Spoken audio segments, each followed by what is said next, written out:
Sara Descaya po, no, she had an interview yesterday and sinasabi niya na concerned siya sa kanyang security. That's why she had to undergo voluntary custody in the NBI kahit na wala pa namang warrant of arrest na inilalabas yung court against her. May basis ba, sir, yung takot na nararamdaman ni Mrs. Descaya? And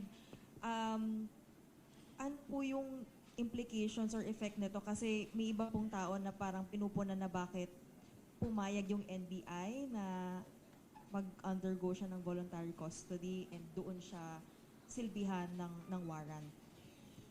Well, I really cannot second guess what's in the minds, no, or the thought process of the Discayas.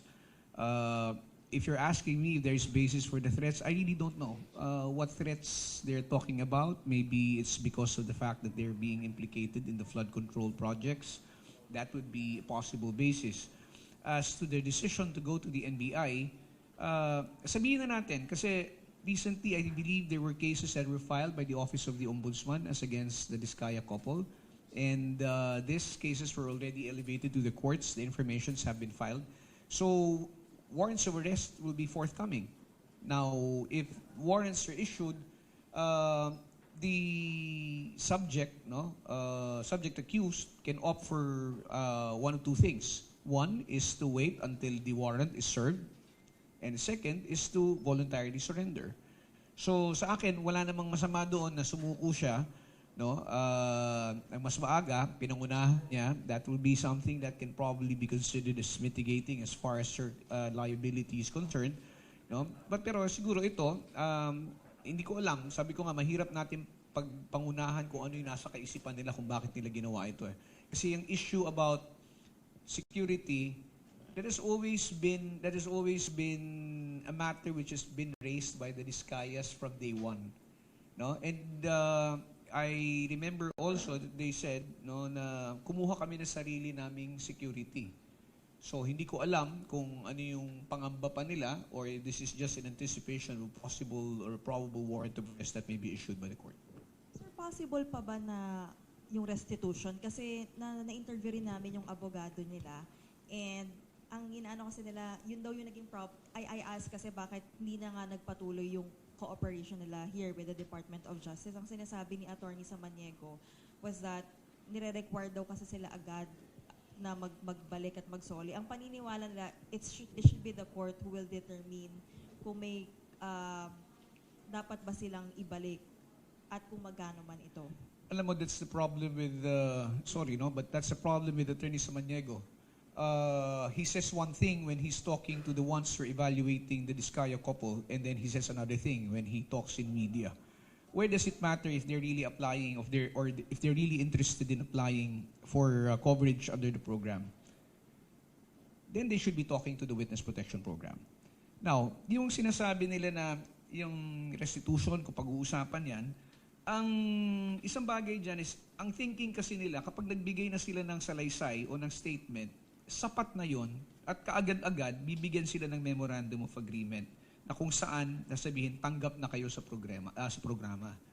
Ang sinasabi natin, okay, tanggalin natin yung issue ng restitution. Magbigay kayo ng salaysay at kapag nakita namin yung salaysay ninyo, hayaan nyo muna ang department na i-evaluate yung salaysay na yun para malaman sapat na ba ito, lahat ba ng mga kailangang detalye ay naririto na, or meron pa mga kailangang idagdag o meron kailangang baguhin? Or meron ba kaming kailangan na i-clarify? They never allowed us to be able to do that. They thought it was an ex-deal whereby they gave a statement and immediately thereafter, the department is obliged to give a memorandum of agreement. That is a wrong interpretation. And yung sinasabi nila na magsasabi ng kabuuan or ng they will tell all, that is something which they promised but they never did comply with. Sa akin, wag na nilang gamitin yung issue ng restitution kasi kung gusto nila magpa-evaluate, sabihin mo lahat ng gusto mong sabihin. Di ba? Hindi yung you try to hide behind the investigations which are being conducted other than here in the department.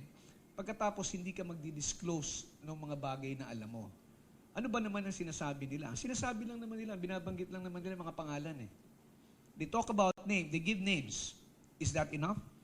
Like I said, you can give 100 names. But if you cannot be, you will not be able to substantiate, no, the basis for the inclusion, no, or tawag nito, implicating these people, that is not enough. You have to provide more details before we can even consider you as a state witness. Now, yung restitution, tagal na pinag-uusapan yan, talaga namang wala sa batas yan eh.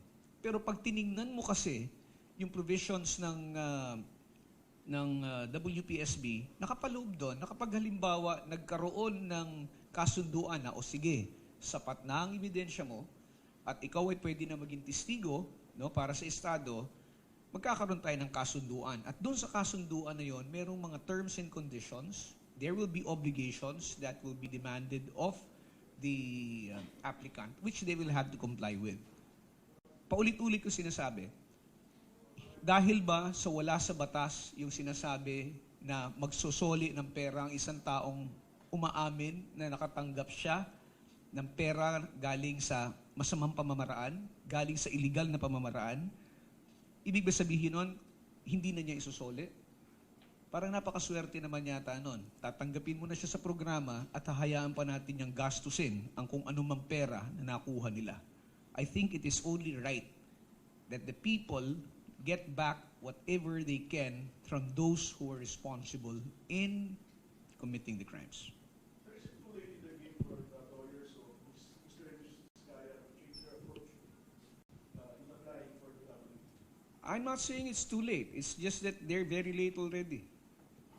No? Tagal na nilang sinasabi na pupunta sila, babalik sila, pinayuhan na sila na makipagkita, and they have not done so. So, like I said, we will not be chasing after them.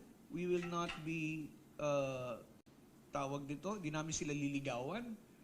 Kung gusto nila, at meron silang gustong ibigay na impormasyon dito, gusto talaga nila makipagtulungan, makikinig kami. Di ba? Sir, ngayon nasa NBI sila, under protected custody pa rin ba sila ng DOJ? Ang sinasabi ni Ms. Vizcaya noon, the way I got it from her is that they were never granted any protection, no? That's why kinailangan daw nilang kumuha ng bodyguards, no? So I do not know, I think the fact that they surrendered to the NBI or they went to the NBI for protective custody, I don't know if this is just part of them anticipating the possible issuance of the warrants of arrest for the cases that were filed against Pero them. did you check ba, sir, kung talagang hindi sila nabigyan ng security? Hindi ko pa na-check yan, no? Kasi iba ang kumakausap sa kanila, no? But I can try to find out if they were indeed given security, if they were during the time of the hearings sa Senate Blue Ribbon.